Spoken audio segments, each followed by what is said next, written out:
بسم الله الرحمن الرحيم. الحمد لله رب العالمين، والصلاة والسلام على خير خلقه محمد وعلى آله وصحبه والسليم.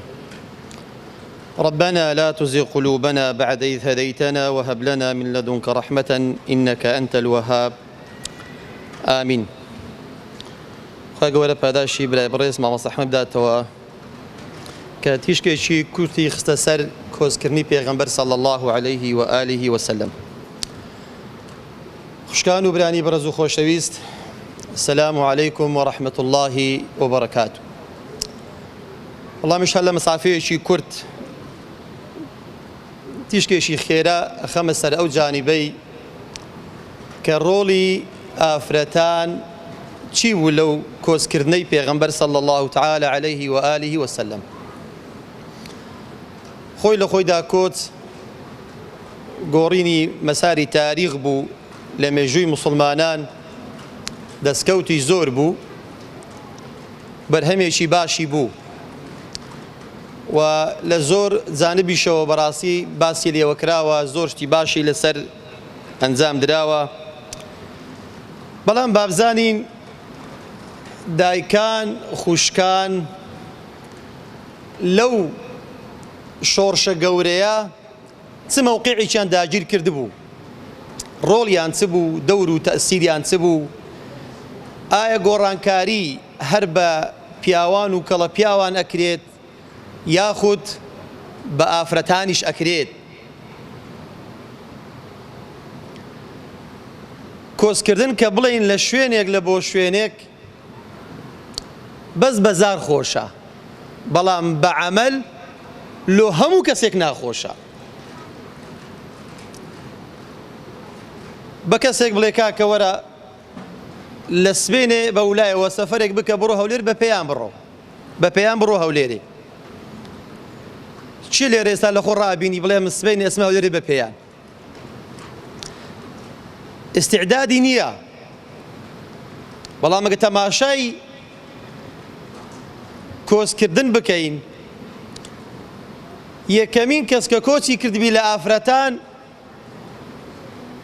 هاجەرەی دایشی ئیسماعیل بۆ ڕەزای خوای لەسەر بێت،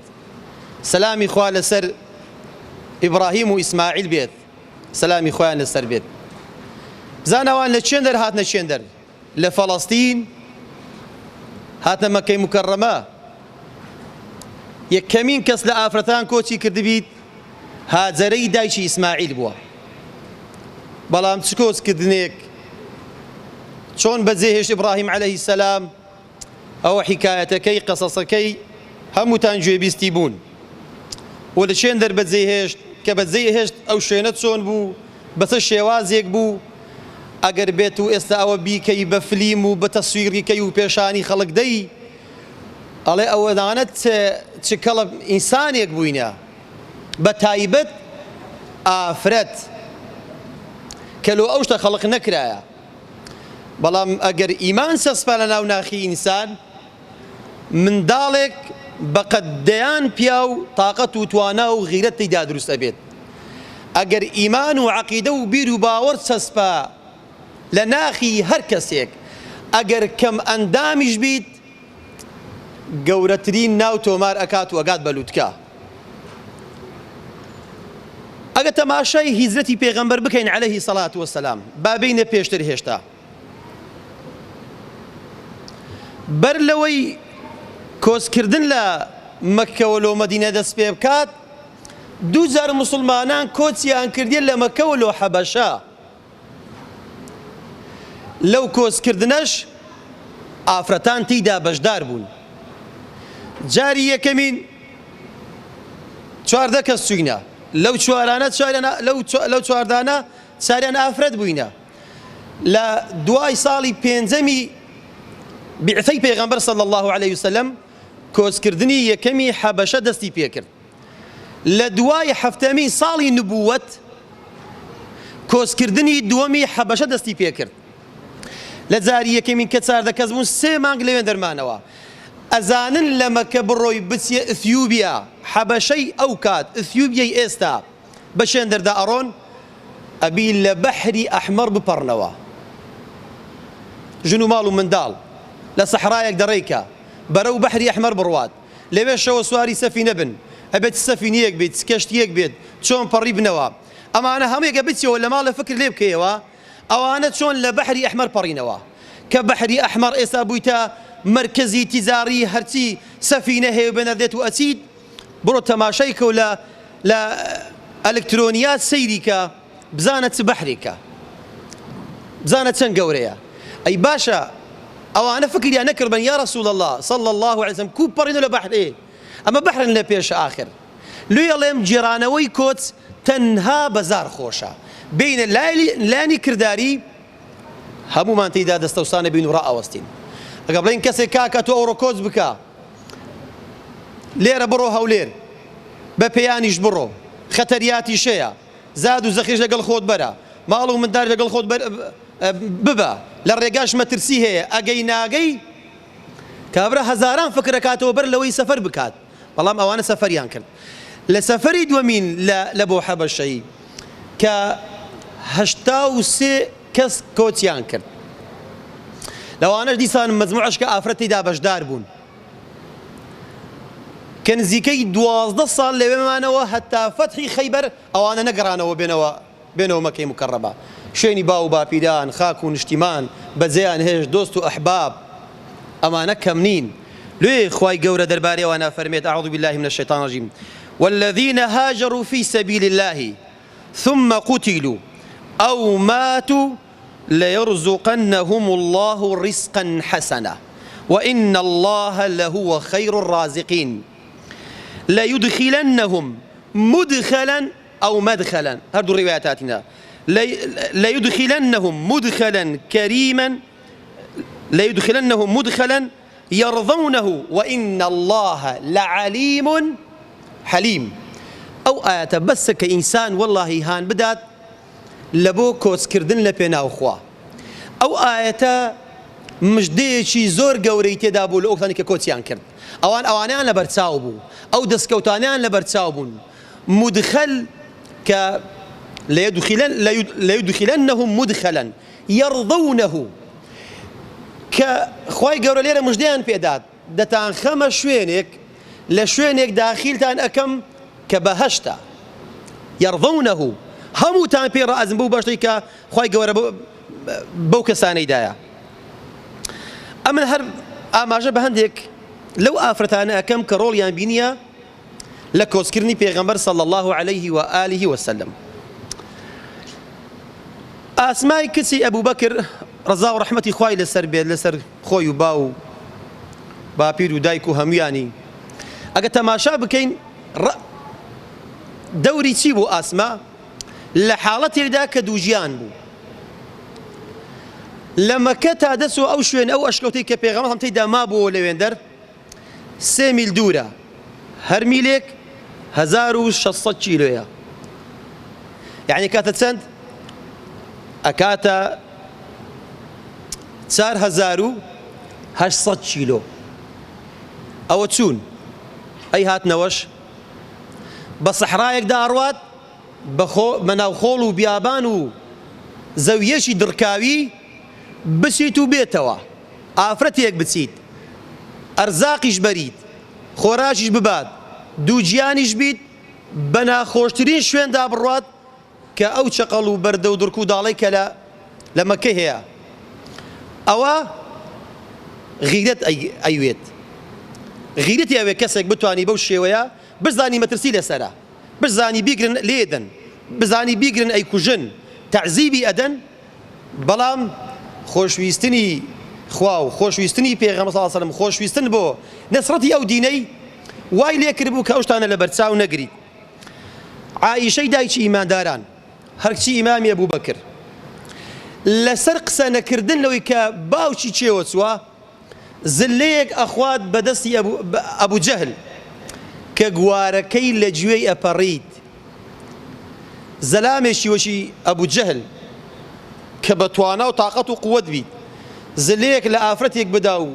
گوارەی گوێی بپەڕیت ئەو جار ئامادە نەبیت نهێنیەک بدرچێنیت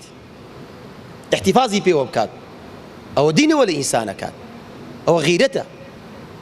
ئەوە تموحی قیامەتە، ئەوە بەرگریکردنە لە ئیسلام لەو کاتەیە کە دەنگێک نەکات و تەحەمولی ئەو ئێش و ئازارەیە بکاتن. ڕەقیقەی کسی صفی کێشێک بۆ لەو ئافرەتانەی تەمەنی گەیشتوو بووە 100 ساڵ. ڕەقیقە ئەزانن ئیشی چ بوو ئەو ئافرەتەیە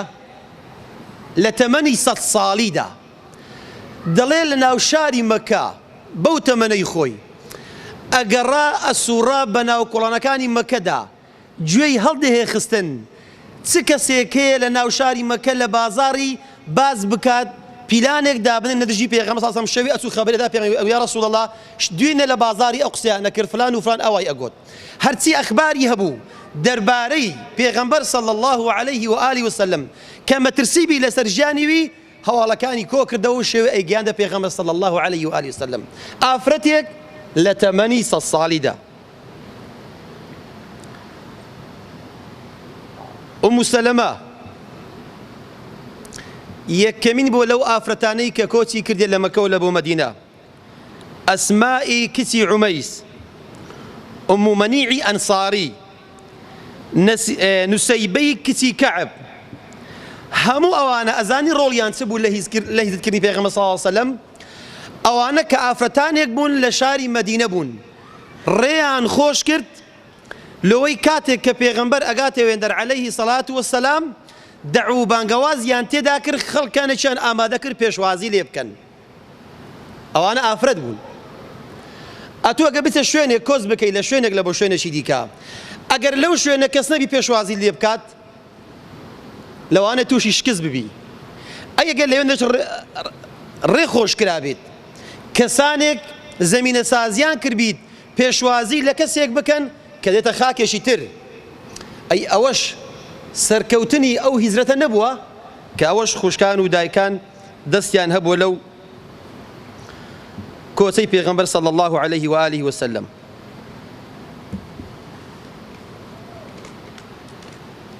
خۆشەویستان، ئەم ئافرەتانە و چەندین ئافرەتانی تر بە هەموو جۆرەکانی تەضحیە، قوربانی، شەو نخوونی ئامادە بوون هەرچی ناخۆشیە، هەرچی ئازارە، هەرچی زەحمەتە ببینن،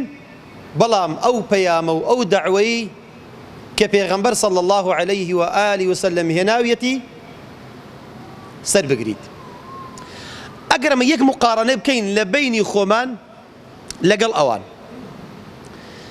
ئێمە کاتێک ئەڵێن کاکە ئیشێکی خێری لە فڵانکە شوێنە هەیە، سبەینێ بە ئامادە بین بچینە ئەو شوێنە، دەرسێک هەیە، محازەڕەیەک هەیە، کۆڕێک هەیە، مەجلیسی زیکر هەیە، ئیشێکی خێری هەیە، توخوا ئێمە لۆ ناتوانین لە ماڵێ بین لە شوێنێک دابنیشین 5 دقە چارەیەک دقیقەیەک گوێ بگرین لە فەرمایشتی خوا، لە ئامۆژگایشی پێغەمبەر صلی الله عليه و آله وسلم. لە هەمان کاتیشدا کەیس مەترسیت لەسەر نییە کە لە ماڵ دانیشتی یەک ئیشیشت نییە، وەسائلی چوون و هاتیش لە بەردەستدایە، وڵات ئارامە و لە فەڕاحی و خۆشی دای، زەبر و زەنگت لەسەر نییە. ئەوە مڕاجعەیەکی ناوناخی ئینسانی ئەوێتەوە بەڕاستی. یعنی ئەگە تەماشای ئەو مووقیفانە بکەین و تەماشای خۆشمان بکەین، واللهی هەز بە ئارەقەی شەرمەزاری ئەکەین، بۆ خودای شەرم ئەکەین. شەرم ئەکەین یعنی وەکو موسڵمانێک بڵین ئێمە لە سەردەمی خۆی لەو تەمەنەی کە هەن بوو، ئەگە خوا لێمەم پرسی لەو 60-70 ساڵە ئەی عەبدی من دەستکەوتیت و چ بوو لە بۆ ئەو دینەی چت کرد لەسەر ئەو دینەی ئەزیە درای دەستخۆشیت لێکرا، ماندیبوونت چ بوو، ڕەنجت چ بوو، کە ئەگە بێت و تەکلیفەکانی وان لەگەڵ تەکالیفی خۆ بەراوردکەین بڕواتان بێ ئێمە هیچ تەکلیفێکمان لەسەر نییە. لێ خۆشەویستان، ئەوانە کە بڕ تەماشای مێژووکە و بخوێنەوە، ئەوانەی کە ئەڵێم هەر بەزار خۆشە، بەگە بێت تەماشای ناڕەحەتیەکانی کۆز بکەین، لەوانەی کە بە ساڵات چوو بوون، لە پیاوان، لە ئافرەتان، لە منداڵان، لە گەنجان، هەمویان دەستیان هەبوو، ڕۆڵیان هەبوو لە سەرکەوتنی ئەو کۆچکردنەی پێغەمبەر صلی الله عليه و آله وسلم. بۆیە ئەبێ خۆشەویستان مێژوو ڕوودا و چیرۆک تەنها وەڵڵاهی لەو جێرانەوە نییە. ئەبێ ئینسان پەندی لێ وەرگریت، تێی بفکریت، سەرنج بداتێ لۆ ئەوان پێیان کرا لۆ ئەمن پێم نەکرا. تەماشە بەس بەینی مەکە و مەدینەی بکە کە نزیکەی 500 کیلۆمەترە بە پێیان بڕۆی بە سەحرادا بچی چێ ئێستا کە لەو سەردەمێت لە خۆڕ ئەبینی ئەوەن بە پێیان بڕواتن و بشزانی کە دوژمن لە دوویتی مەترسی لەسەرە حونەری تێدانێت وێستا کە بڵێن بەخۆشی خۆم گەشتێک ئەەکەم مانگێک بەڕێوە ئەبم لە هەر شوێنەی گەیشتێ لی پاڵ ئەدێ و ئیسراحەت ئەەکەی و نان ئەخۆی و خۆت ئەشۆی و دائەنیشی و ئیسراحەت ئەەکەی عیلاج وەرەگری بی سەحەتی خۆت بڕۆی. حونەری لەوەی دایە مەترسی لە دوو بیت دژمن بە دوات دابێت ئەو جا بەڕێگەدا بڕۆی